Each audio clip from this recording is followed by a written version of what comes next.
तमाम लोग हैं साथियों, और कार्यक्रम में भी बड़ी संख्या में उत्सुक और काफी जोश में भरे हुए हमारे नौजवान भी हैं। आज का विषय भी है देश के 18वीं लोकसभा के चुनाव के संबंध में जनता के बीच में जनता के सरोकार के जो मुद्दे हैं उन पर चर्चा करने का। आप लोग अवगत हैं कि भारत की संसद में लोकसभा में 543 सीटें हैं। 543 लोकसभा सदस्यों का चुनाव हो रहा है। संपूर्ण देश में 543 लोकसभा के सदस्यों का चुनाव होगा, और फिर उनमें से जिस पार्टी को, जिस जमात को, जिस मोर्चे को 272 या उससे अधिक सीटें मिल जाएंगी, यानी आधे से अधिक, उसकी सरकार बनती है। पहले राउंड का चुनाव 102 सीटों पे हो गया। दूसरे राउंड में 88 सीटों पे मतदान हो गया, और तीसरा राउंड कल तीनों राउंडों को मिला के 285 लोकसभा सीटों पर वहां के मतदाताओं ने अपने मताधिकार का प्रयोग कर लिया है।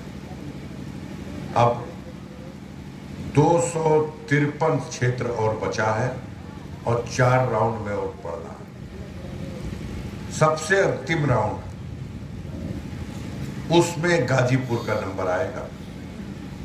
पूर्वांचल का ये क्षेत्र जो गोरखपुर से शुरू होकर बलिया, गाजीपुर होता हुआ बनारस तक गया है, इन सीटों का चुनाव अंतिम चरण में 1 जून को होगा, और 4 जून को संपूर्ण देश में जो चुनाव हुआ है, जो ईवीएम मशीनें रखी गई हैं, उनकी गणना होगी, और शाम होते होते परिणाम भी सामने आ जाएगा।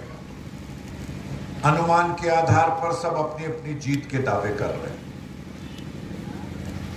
कुछ लोग तो चुनाव प्रक्रिया शुरू हुई है तो मीडिया के लोग ओपिनियन पोल के माध्यम से, एग्जिट पोल के माध्यम से या सर्वे कराने के नाम पर वो अपनी अटकलबाजी लगा रहे हैं। लेकिन सत्ताधारी दल जो पिछले 10 सालों से इस देश की सत्ता और व्यवस्था पर उसका कब्जा है, मोदी की सरकार 2014 में अस्तित्व में आई। मोदी जी ने, उनके मंत्रिपरिषद के सदस्यों ने देश की जनता से चुनाव के समय जो वादे किए, जो सपना दिखाया, उस दिशा में पिछले 10 वर्षों में क्या काम हुआ है, आज जनता उन्हीं प्रश्नों को पूछ रही है। हर तरफ चर्चा है। मोदी जी जब चुनाव लड़े, आइल न हुआ पहला बेर, उससे पहले 3 बार मुख्यमंत्री रह चुके हैं गुजरात प्रांत के। आप ही के देश का एक प्रदेश है गुजरात, वहां से ये मुख्यमंत्री रहे। लेकिन 2014 में भारतीय जनता पार्टी ने मोदी जी का चेहरा आगे करके चुनाव लड़ा, और एनडीए गठबंधन के उनके सहयोगी दलों ने उसमें योगदान दिया। जनता उन दिनों चिंता में थी। एक हस्ती, एक बैग प्रकट हुई थी, याद होगा 2013 में, उसका नाम था अन्ना हजारे। उनको नाम याद है अन्ना हजारे का? यह एक अदृश्य शक्ति आज भी धरती पर है। उन्होंने कहा था कि इस देश में भ्रष्टाचार बहुत है, और पढ़े लिखे लोग इस बात पर सहमत हो गए कि मांग बहुत जेन्युइन है। मांग थी भ्रष्टाचार को समाप्त करने के लिए लोकपाल विधेयक लाया जाए और लोकपाल की नियुक्ति की जाए। यही था ना। क्या देश की जनता को मालूम है लोकपाल की नियुक्ति हुई?